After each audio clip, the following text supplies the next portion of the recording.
Miami Dolphins have got themselves a real problem here. Now, it's a problem for the team. It's a problem for the player. It's a problem for Tua. It's a problem for you out there as fans. And it's a problem for the league. The number 33 and 34 picks, first picks in the second round, they got fully guaranteed contracts.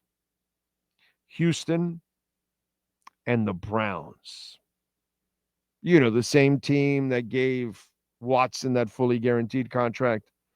And then that created problems. But because Watson was such a scumbag and the contract was so bad, it gave everybody an out like, no, we're not doing that. But now what happens? Now the Browns did it again. They gave their second round pick a fully guaranteed contract. And now the Texans followed and gave their guy a fully guaranteed contract. Now the entire second round is holding out for fully guaranteed contracts. And guess which one of them is also part of that? Jonah Savaiinaea.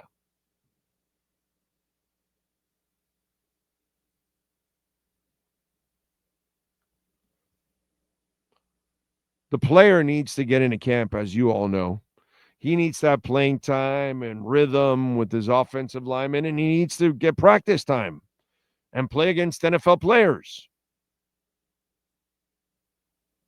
The team needs to get the player in for chemistry, for everything else. The quarterback needs the protection. You all know he's fragile. He breaks down easily. So you don't want people taking free shots at Tua? That's a problem. The league now is facing an issue of, do we give second round picks fully guaranteed contracts?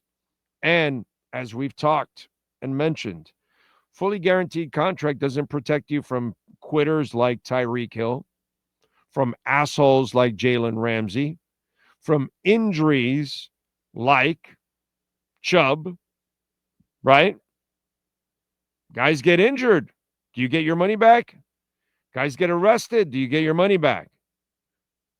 I don't know. Do you? Guys quit. Do you get your money back? Guys all of a sudden don't want to be with you. Do you get your money back? No. So why the hell should I give you a guaranteed contract? I can see some guarantees, but not a guaranteed contract. Here's the real caveat to all of this. When push comes to shove this entire offseason, how have the Dolphins handled it?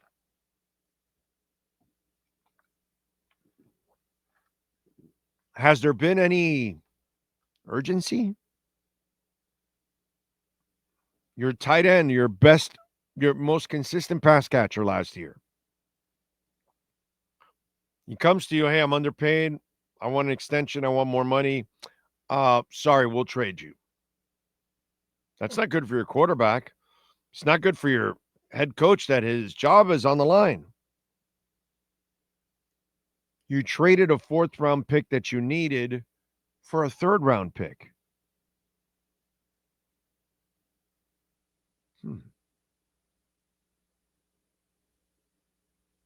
Then didn't they trade away another player or something for a pick also?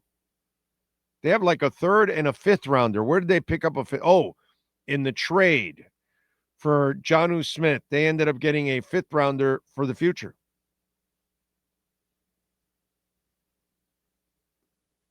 They didn't really act this offseason like they were desperately trying to save their jobs, especially the head coaches.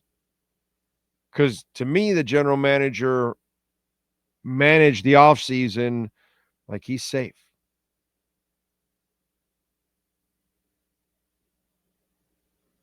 Yeah. So what's going on here? How's he going to handle this Savaiinaea thing?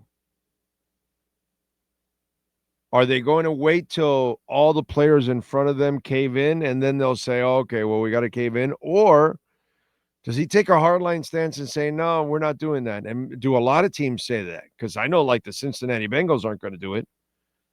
Mike Brown's already had to give out a bunch of contracts. He's not going to give out whoever, I don't even know. Do they have a second round pick, Sean? Tell me. Because that's a starting point right there. That they're not going to give in. So what happens if this is an extended holdout? What happens if there isn't urgency? Because there hasn't been urgency all offseason. This is a very interesting scenario. And, one of the things why I think this season will go awry, it's because you're not deep. You're not as good as you were last year or even close to where you were 2 years ago. And your coach hasn't even gotten better. He's regressed, actually. And all you're asking is for him to make big changes, or if not, you're done. And there's no way he can make those big changes. And I know I've heard that he wants to really run the ball and all that, and talk is cheap. But how are you going to run the ball without Savaiinaea? Without one of your two most important additions in the offseason, the guards? It'll be interesting to see how this situation is handled.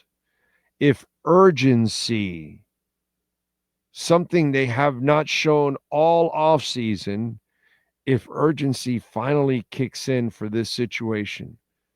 Because I got to tell you, if I'm the Miami Dolphins, there is no way in hell I'm giving the second round pick, whoever he is, a fully guaranteed contract. There's no way in hell. So this puts an even bigger wrench into the entire problem for the Miami Dolphins and for Mike McDaniel. He's not a good enough coach as it is. Now you may end up with Liam Eichenberg starting at guard.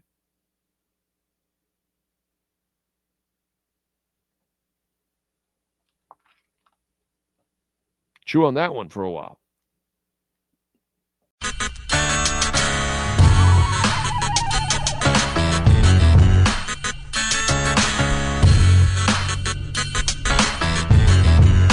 This is the Big O Show.